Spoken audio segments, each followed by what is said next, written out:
Yes, I am using an end mill with a drill press chuck, but I don't have any collets in that size. I'm not sure the size of this. I can't remember. I think it's a 5/16. It's 5/16. Sorry, I had to lean back and grab the end mill case. I don't have any collets that are 5/16. And 1/4 inch is too small. It's an odd size when you're not machining all the time. I mainly just machine in odd numbers. Well, even number. You get what I'm saying? Common sizes.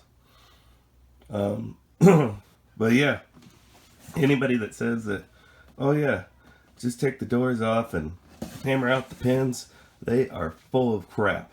I tried to hammer these pins out where they were glowing red, and then hammer them on them, and they still wouldn't budge.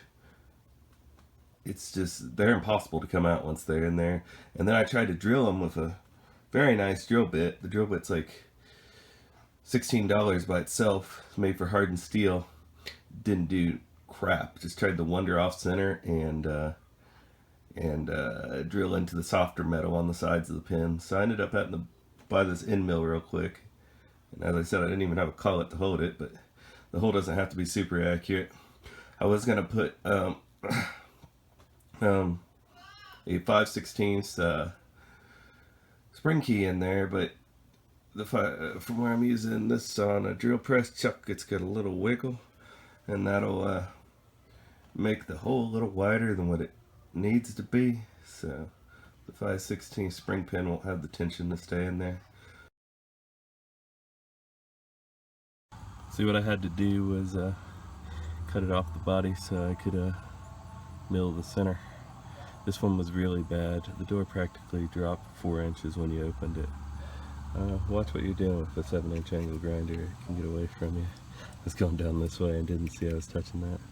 I'll fill it in with some weld and grind it off. Won't see it anyways behind the fender. But here's the top one. I've got to grind all this weld off. Somebody tried to fix it with what looks like an arc welder with the door on it. And this one, see, it has a tiny bit of wobble, but I'm just gonna leave that because it's a nightmare to try to mill through these.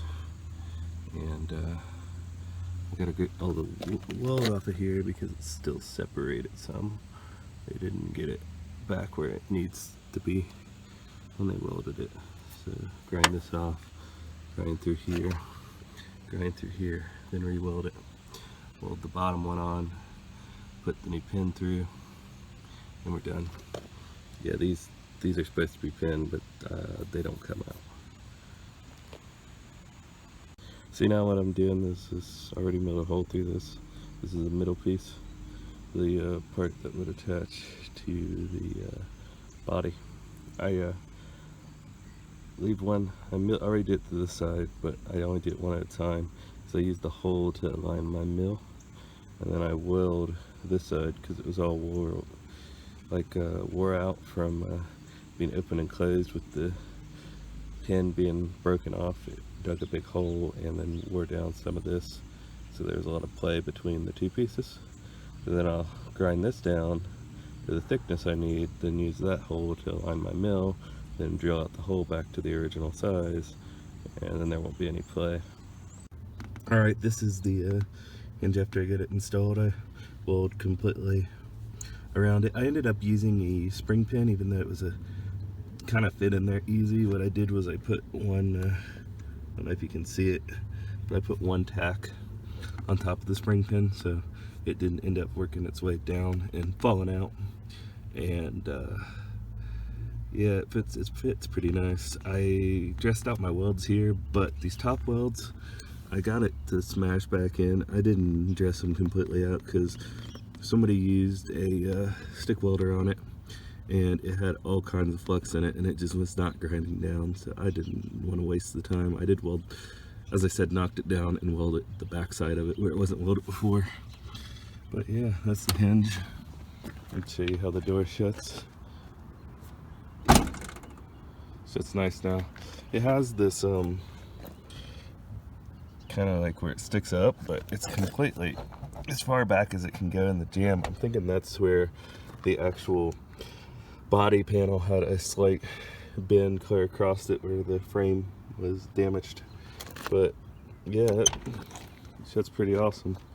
You just give it a light shove and that's completely latched compared to what it was doing before. You can see where it was dropping down and ripping off the paint.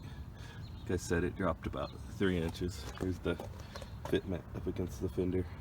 This was some holes. I think somebody had like a freaking door hinge on it at some point in time before I got it to try to compensate where the door was going. Look, you can see there's no drop in this door.